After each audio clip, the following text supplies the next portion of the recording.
and you see one rope across the street, right? What do you think of most firstly when you see the rope from a distance? What? A snake, right? Is that a snake? And so your first thought is you you step back and you think, oh boy, this could be a deadly snake. And you approach with caution, right?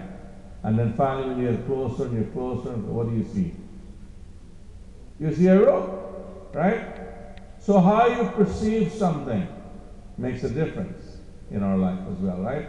So our visual senses are not perfect, right? They're impaired. When we saw it first, when we see, we thought it was a snake. As we got closer, we see a rope.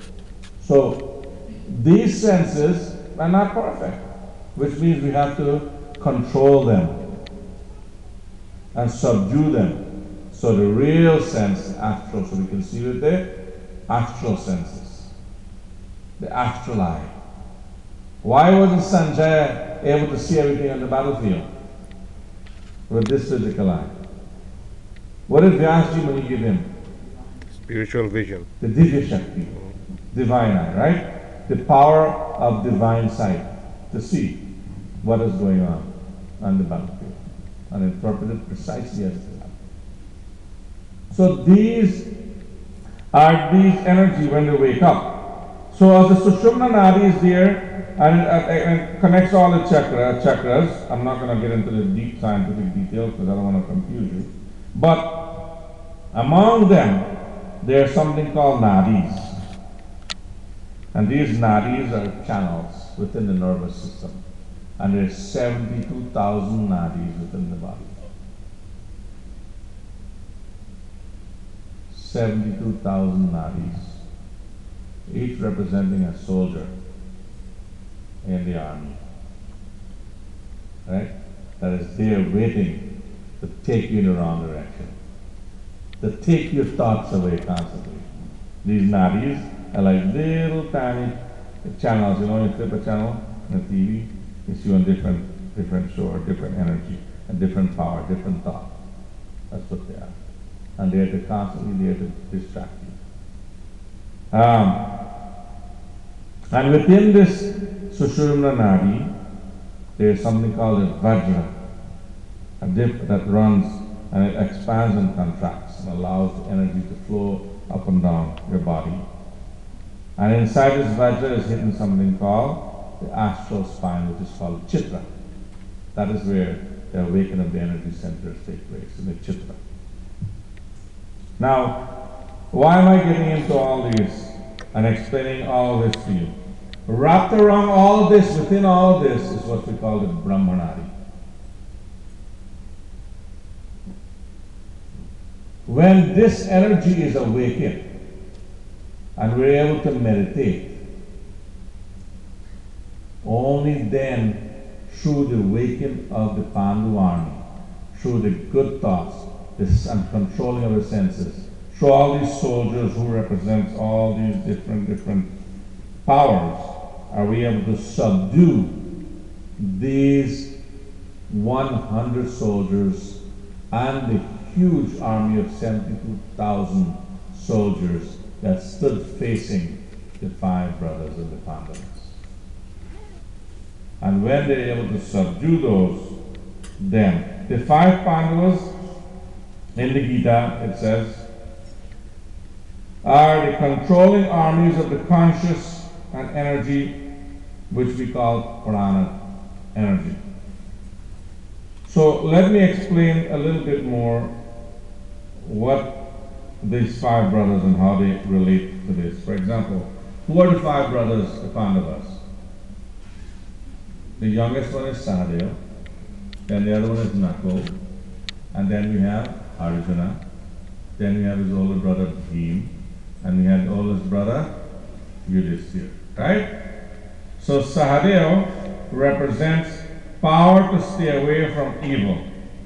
Dhamma, the active power of resistance or tenacity, by which restless outer sense organs can be controlled.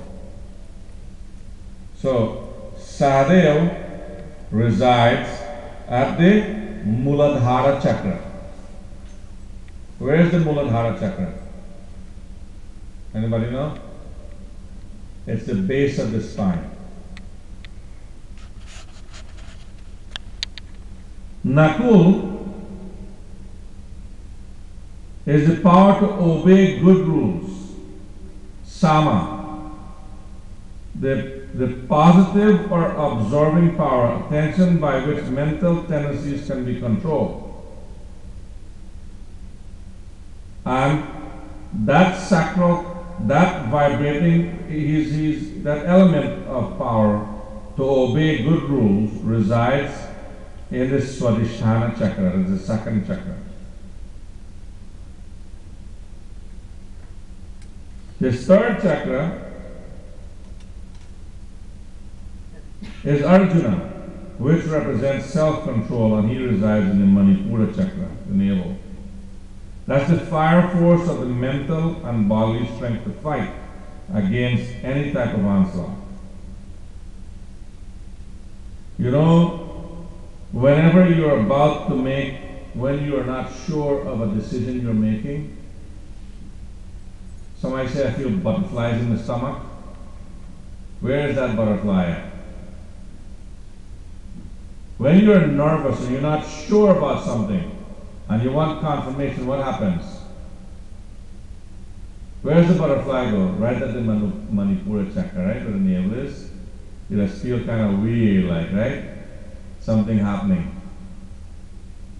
That is the chakra where we make the jump from animal to human. That is the chakra when the energy gets to that point where you establish self-control over desire.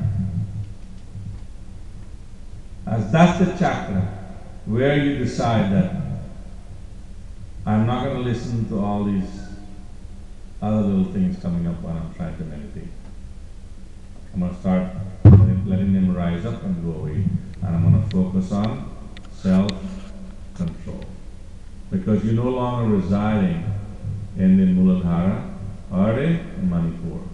Those are the organs of excretion and lust, right? Right? So we're not going to dwell there. Now we are the butterfly in my stomach chakra. So Arjuna represents that. He is the way from that where the power of fiery, he jumps from there, and that's the pivotal turning point of a devotee's life, from going from materialism to finer spiritual quality. When you raise the chakra to the Swadhisthana chakra, you make the jump from following the king of material desires, and you start looking at the army of the Pandava, the conquering army. So, who is Bhima? Bhima is a soul-controlled life force. Bhima represents the prana, the life force within the body. So when you make the jump from material desires to the spiritual desire and you're in control over, what happens? You're able to start controlling the prana, the breath of air that comes in, the life force, and goes out the body. At this point, you're making the king of desires extremely nervous, very scared, because he's losing the what? The battle. And you just steer.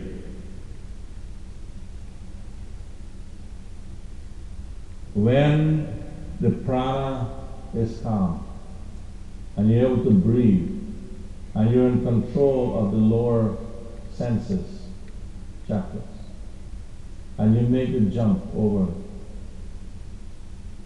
to the Swadhisthana chakra and the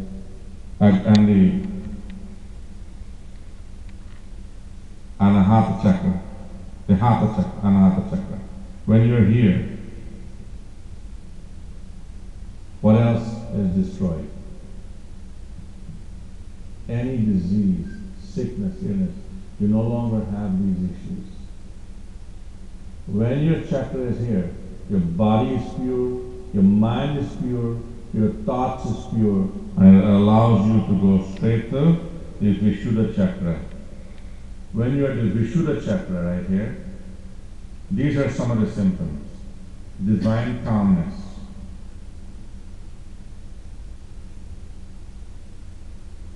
buddhi, pure intellect, the ability to discern right from wrong totally with absolute confidence. There is no distortion in emotional or sensual perception. Your clarity of perception is perfect, and your intuition of the Atma is clear. You understand what it means, who you are, what you are, and your purpose. And who represents that out of the five brothers? Who was like that? Yudhisthira. Yudhisthira. So this is the representation of the army of Yudhisthira. And when you have all of this in the total control, at your Vishuddha chakra, where does that take you next to? The last one, right? Who's that? Krishna. Krishna Bhagavan. The Lord Himself is sitting there as the controller of everything. In verse 4, 5, and 6, Duryodhana, he goes to his guru, and who is the control of past habits, right? Habits, remember I talked Duryodhana, whether they're good or bad. He goes there and he complains about the spiritual soldiers that's arrayed in front of him for battle. These soldiers are metaphysical soldiers that we're comparing from the battlefield to the body, so you can understand how the body should be used. He said those soldiers are gathered there to support the cause of the Pandavas, and their spiritual effects are endangering his purpose as the king of desire. That these soldiers, if they are to awaken, will destroy my ability to be the king of desire.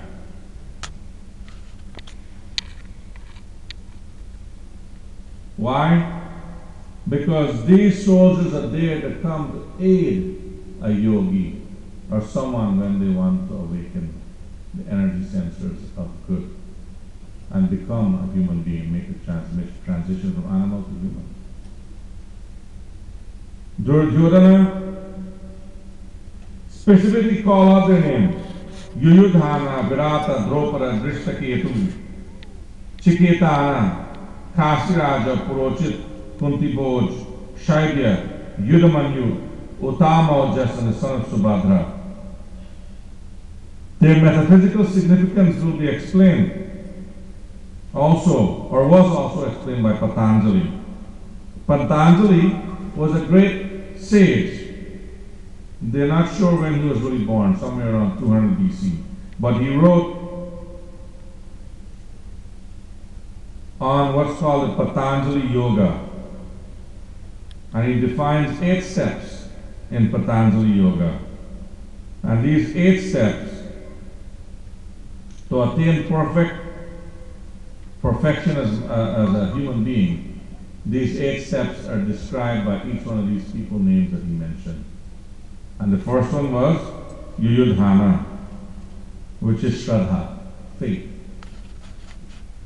The second one was Uttamaojas, which means you have to refrain from all lust. The third one was Chiketana. And Chiketana means intelligent.